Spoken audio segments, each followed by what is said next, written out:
Hello students, welcome back to the lecture.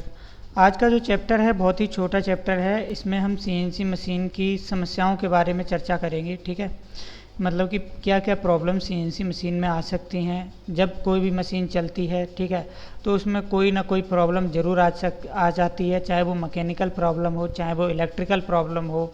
ठीक है, किसी भी तरीके की प्रॉब्लम हो।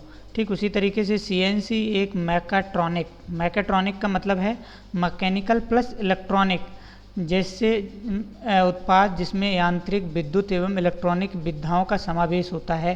सीएनसी मशीन की क्रियाविधि यांत्रिक, विद्युत एवं इलेक्ट्रॉनिक उपकरणों के समन्वय की क्रियाविधि पर निर्भर करता है।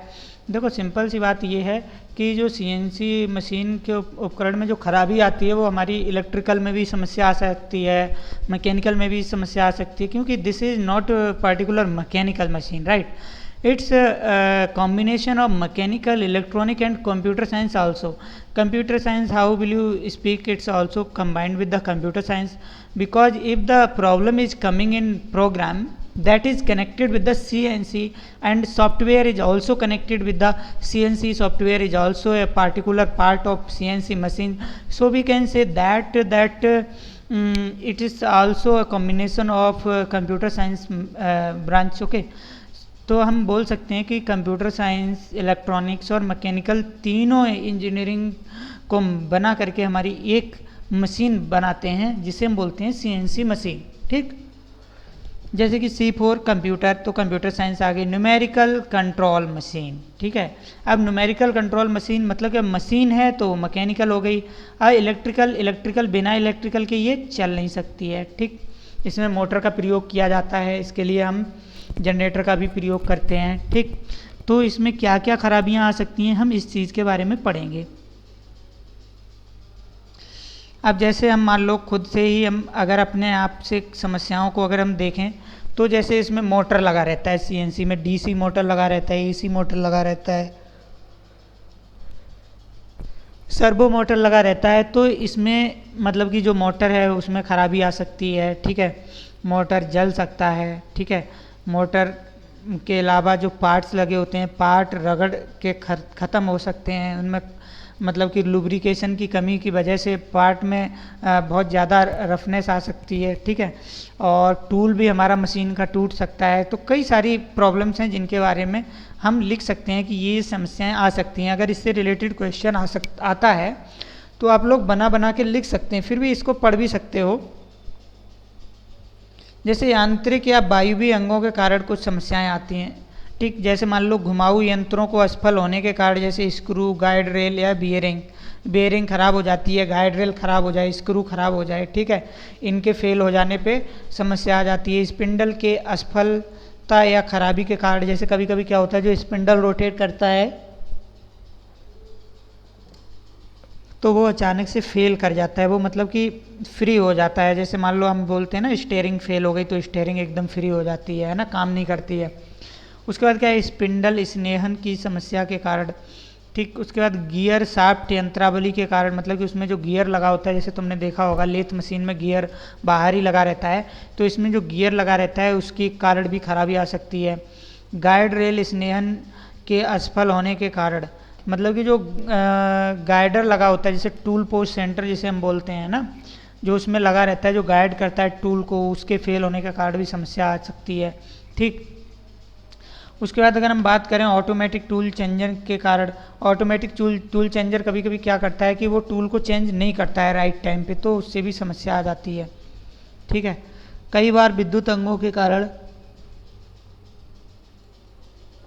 मतलब कि जो विद्युत अंग हैं उनके कारण इलेक्ट्रिकल अंगों में भी खराबी आ जाती है। उदाहरण के लिए सर्वो मोटर ओवरलोड होने के कारण, ठीक है, गाइड रेल का स्नेहन असफल हो जाता है। ठीक,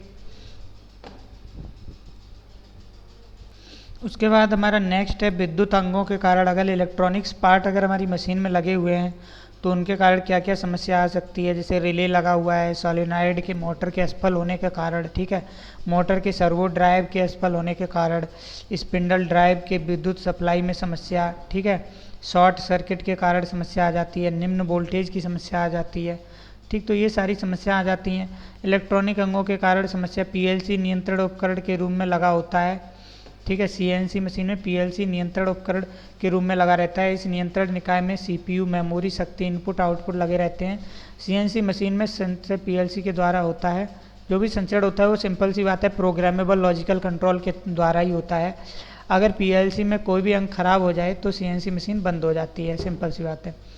कंप्यूटर तथा प्रोग्रामिंग में समस्या, देखो मैंने कहा था ना कि इलेक्ट्रिकल, मैकेनिकल, कंप्यूटर तीनों में समस्याएं आती हैं।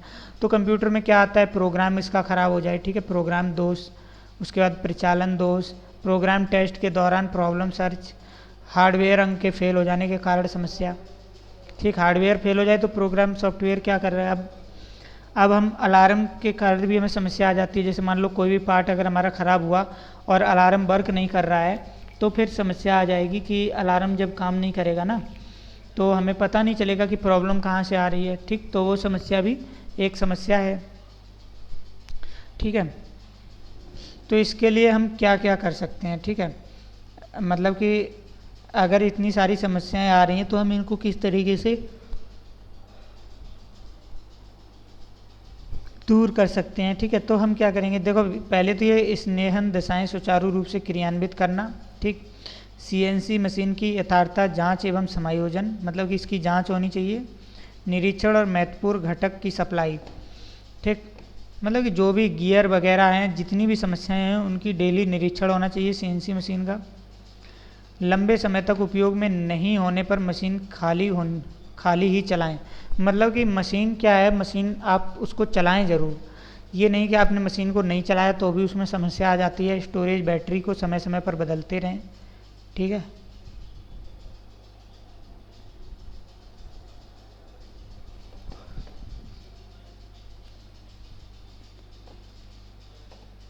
और इसमें सेल्फ डायग्नोसिस फंक्शन मेथड और टूल का प्रयोग करें। जैसे मान लो अगर कहीं भी फॉल्ट होता है तो इसमें सेल्फ डायग्नोस्टिक सिस्टम का उपयोग हो जिससे कि मशीन खुद ही उसको ठीक कर सके, डायग्नोस कर सके, या फिर मान लो इस कंप्यूटर की स्क्रीन पर डिस्प्ले करे, ठीक है। सॉफ्टवेयर निरीक्षण करके हमें बताएगा कि कहाँ पे असफलता हो रही है, मतलब कि कौन सा पार्ट फेल कर रहा है, ठीक, तो वो हमें स्क्रीन पर दिखा देगा। उसके बाद अगर हम नेक्स्ट बात करें कि समस्याओं का जो समाधान है वो प्रोग्राम टेस्टिंग टूल से भी किया जा सकता है। जैसे मान लो कोई भी प्रोग्राम अगर हम मशीन में डालने जा रहे हैं तो हम क्या करेंगे, उससे पहले हम टेस्ट कर देंगे 2-3 बार, उसके बाद ही हम उसे मशीन में फीड करके उसे रन कराएंगे, ठीक है। उसके बाद विद्युत चालन समानता टूल, ठीक है, जब कभी फॉल्ट आता है तो विद्युत परिचालन आंकड़े जैसे वोल्टेज अनियमितता या विशेष कारण से ही होता है। तो हम क्या करेंगे कि सीएनसी मशीन में 20% फॉल्ट सीएनसी मशीन में वोल्टता की अनियमितता के कारण होता है। वोल्टेज को सामान्य स्तर से तुलना किया जाता है, कंप्यूटर की स्क्रीन पर डिस्प्ले किया जाता है, मतलब कि हम इसके लिए वोल्ट मीटर वगैरह लगा देंगे तो ये भी समस्या नहीं आएगी। पीएलसी निवारण टूल, ठीक है, तो ये क्या करता है, जो पीएलसी मशीन जो हमारी होती है, सॉरी पीएलसी जो सर्किट बनाते हैं, प्रोग्रामेबल लॉजिकल कंट्रोल, तो हम क्या करेंगे, इसमें जो विद्युत अंग होंगे, ठीक है, उनको हम चिन्हित कर लेंगे, ठीक है। ये क्या करेगा, विद्युत अंगों को चिन्हित करेगा, चिन्हित करके हमें बताएगा और उसको डायग्नोस करेगा, ठीक। उसके बाद विशेष टूल का भी हम प्रयोग कर लेंगे, विश्लेषण टूल जो हमें बताएगा, जैसे कि मान लो सेंसर हुआ, ट्रांसड्यूसर हुआ, ठीक, इन सारे उपकरणों का प्रयोग करके भी हम समस्या का कारण और निदान निकाल सकते हैं। तो थैंक यू वेरी मच, ये सब था, छोटी सी चैप्टर है, इसमें कुछ नहीं है, इसमें आप लोगों को ढेर सारी समस्याएं बतानी है और उसके सॉल्यूशंस बताने हैं कि इनको किस तरीके से चेंज कर सकते हैं, ठीक है। फिलहाल तो कंप्यूटर के सारांश में देखें तो यांत्रिक एवं वायवीय अंगों के कारण समस्या, विद्युत अंगों के कारण समस्या, इलेक्ट्रॉनिक अंगों के कारण समस्या, कंप्यूटर तथा प्रोग्रामिंग में समस्या, अलार्म सिग्नल में समस्या, ये मेन समस्याएं हैं 4-5, इनको पढ़ लें, ठीक है।